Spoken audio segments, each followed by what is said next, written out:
We're back out here at the Big Lake, and today I've got a couple of super sneaky bait tips and hacks that are sure to help you catch some of those elusive springtime bass. Stick around, you don't want to miss this one.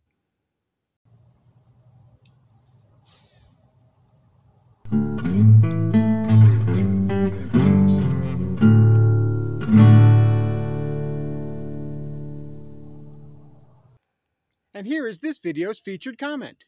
Congratulations! If you would like to have your chance to have your comment featured in an upcoming video, all you've got to do is leave a comment. And now, on with the video. Welcome back to Lowbrow Fishing. And today, well, we're going to be talking a few baits, some tricks and tips, and a couple of hacks that I have when it comes to how I'm fishing in the pre-spawn. Now, in the last video, we talked about fishing patterns. But when it comes to fishing those patterns, it doesn't mean anything if you don't have the right baits to pair up those patterns with. So if you're trying to get up under brush, you need something like a jig, a Texas rig, or a wacky rig. If you're trying to get out deep, something like a drop shot or a deep diver or a swim bait or something along those lines. However, sometimes you run into a special situation. What you have with you doesn't quite fit the bill. You know it would work if it was just slightly different. So what do? Well, you modify it. Bait mods have been a rite of passage and the normal standard for bass fishing for as long as I can remember. My granddad, he was a bait modder. My uncle, he was a bait modder. My dad did the same thing, so I do it as well. And you can go all over the internet and you can find people in their mad scientist lab Frankensteining baits together and coming up with all kinds of crazy creations. You've seen me do it with a rig I call the Freak. I'll put that video in the link below, and that's really a modification that really works. Now, recently, I've been fishing Matt Steffen's hover rig, and it's been doing work. It's been doing a lot of work for me. However, the problem with it is, as I've stated before, is it's not really meant for the types of waters that I fish. I fish shallow, heavily vegetated water, and I'm fishing it under brush, pulling it through the thick stuff. Problem is I'm working with an exposed hook and a 90-degree line tie. Those are both recipes for disaster. Whenever you're going through the thick stuff, you're going to get hung up a lot, and I have. But the rig was catching so many fish, it was hard to put it down. You figure, well, that's the price you have to pay, right? That's what you have to work with. I'm going to have to lose a few of these. I'm going to have to, get hung up on the log or get a whole bunch of slop on each cast whenever I'm fishing this because it catches fish. But I put my thinking cap on, and granted, for me it takes a little bit of time because I tend to be slow at times, but I came up with a modification that has been really working for me. Now, this is it here. And as you can see, I've taken that wire weed guard and I've bent it from sticking up, I've bent it around front of that line tie. Now what that does is that causes the vegetation to just slide right over that line tie. So now it doesn't get nearly as much gunk in it. So like I said, it came with that little wire weed guard. That really wasn't doing much of anything. I took a pair of needle nose pliers and I bent it to the position that I need. Now when I'm fishing it through some hydrilla or some thick grass, I'm not getting nearly as much slop on it. It just kind of goes up and over that line tie. It works great. That's a simple little mod that works for me.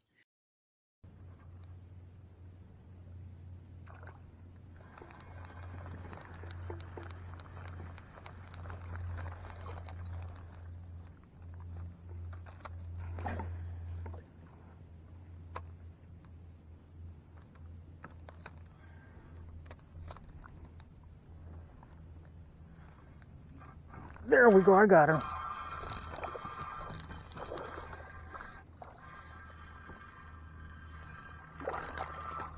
Not so big as I thought, but still not bad. Not bad. I felt it hit too. Little male, and I knew they were going to kind of be offshore today. Well, how have I got you there, little dude? I'm going to have to... Hang on, I'm going to have to fix your face here for a second. Boy, you were going after that thing, weren't you? You had it swallowed. All right, let me get the pliers. Let me get the pliers, and I'll get this little guy fixed up. Come on now. So don't be afraid to, I guess the moral of the story is don't be afraid to mod your stuff. There we go. I mean, there's some tanks in here chasing little bait, and I caught the 1 pounder, right? It almost, no, that's not a spot, but it almost looked like one. Anyway, pretty little largemouth, right at about 1 pound. Thank you, little buddy. Now next up is, the problem is getting snagged a lot. The fish we have here are definitely in spawning mode. So they're up real shallow, and a lot of places that means up under brush. You've got to skip it way back in there to get to them. And there's always a log or a stick or something that's in the water. So I'm constantly getting hung.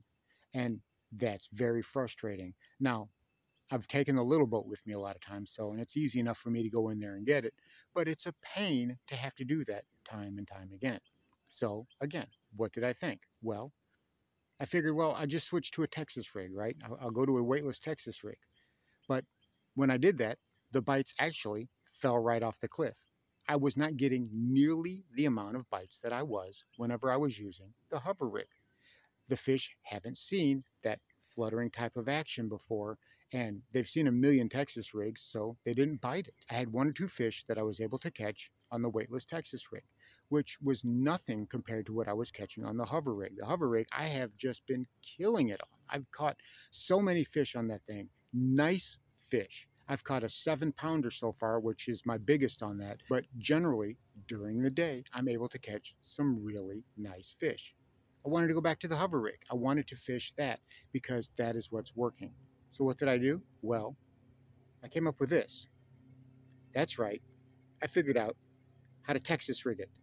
This is a Texas rigged hover rig. And what gave me the idea for this was another bait that we'll talk about here in just a minute that has actually been working quite a bit for me, and that is a stupid tube.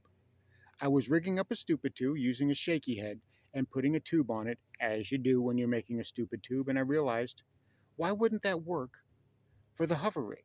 So that's exactly what I did. Now the downside to this is whenever you want to change it out, you have to cut it off because that's just the way it works. And I'm going to demonstrate just exactly how to rig this up so you can Texas rig your own hover rig. This is the 1/8 ounce size. This is the bigger size, but it works for the 3/64 ounce size just as easily. It's the same process, and it's very similar to rigging up a stupid tube. So here, let me show you real quick. Okay, now let's take a look at this. We've got this worm here, and we're going to do it essentially the same way we start, right? We're going to start about a 1/4 inch down like we normally would, but instead of going all the way through, we're going to kind of combine it with a Texas rig and pop it out like you would, right? But we're going to slide that all the way up, and we're going to twist it over so it's like that, right? So you kind of have it like that. You're going to poke your line tie through and push it up and over so it looks like that. Poke, see how the line ties poke through? And then you'll take, right, you see how that is, oops, pull the cap over the top, make sure that's closed, and then you take and you Texpose it like you normally would, and boom, there you go. And there it is. That is a Texas rigged hover rig. Takes a little bit of practice.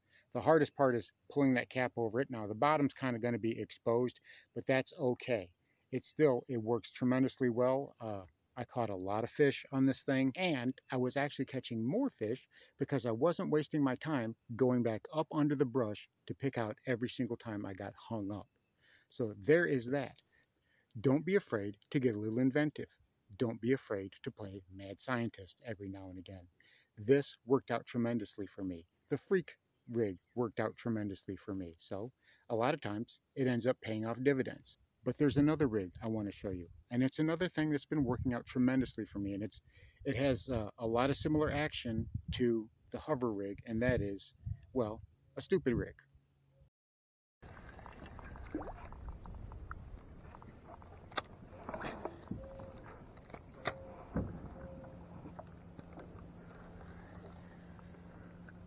be amazing if this boat decided one time it wanted to go straight. That would be amazing. Gotcha. Come here, you. I gotcha. You're not going anywhere. Oh, that's a good one. That's a good one, kids. Oh, that's a real good one. Oh, that's a good one. He's pulling the boat everywhere, so I got you. Oh, that's a... Oh, lowbrow got an 8-pounder. Ooh. Ooh. Ooh.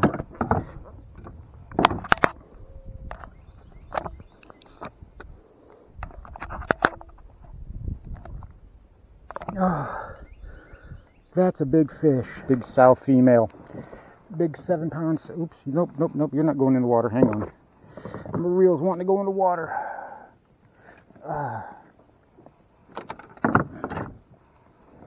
Get one more look at this big thing. Gorgeous fish.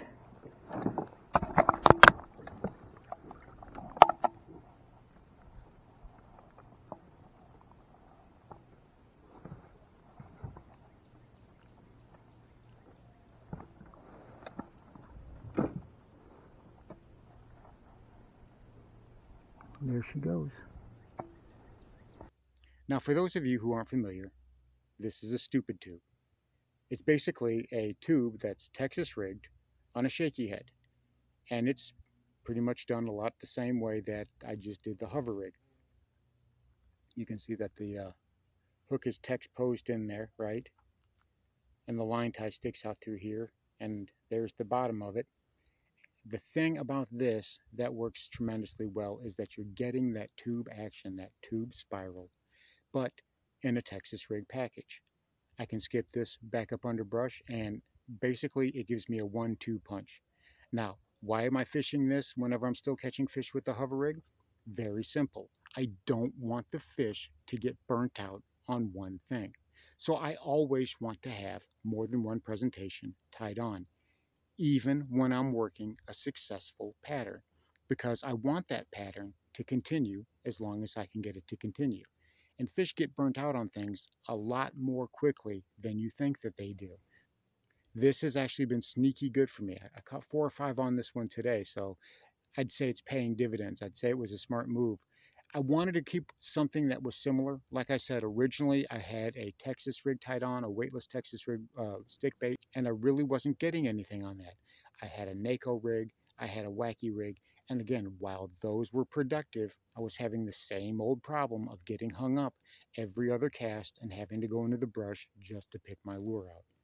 This gives me the package that I'm looking for. It gives me the movement that I'm looking for. It allows me to continue working that pattern, and I can keep making cast after cast after cast and not have to worry about getting hung up nearly as much. As a matter of fact, I don't think I had to go into the bushes and pick this thing out one time. If you're familiar with a stupid tube, well, then you know how good they can be. And if you're not familiar with one, I suggest you become familiar with it. It is a great tool, and it catches bass. It's not just for smallmouth. If you're the kind of guy who thinks that tubes are just for smallmouth, think again. There's no smallmouth in the big lake. I'm catching largies on these, and I'm doing it all the time. And before you say anything about lowbrow throwing a green pumpkin tube, it's the only color I had, all right?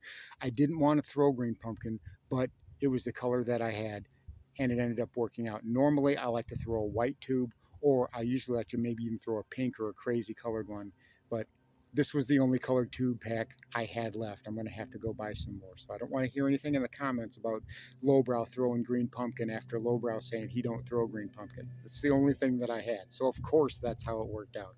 Anyway, don't miss out on this. Stupid tubes are great, and modifying your bait can yield some very unexpected results. So there you have it. With a little patience, a little ingenuity, and a little know-how, you can turn your bait from something that doesn't quite work into something that excels. From something that was catching a few fish but giving you a headache into something that catches fish after fish after fish. So don't be afraid to play mad scientist. Don't be afraid to play Dr. Frankenstein from time to time. You never know what you might be able to come up with. You might be the person who sets the bass fishing world on fire with the next great bait. Thanks for watching Lowbrow Fishing. We'll catch you in the next one.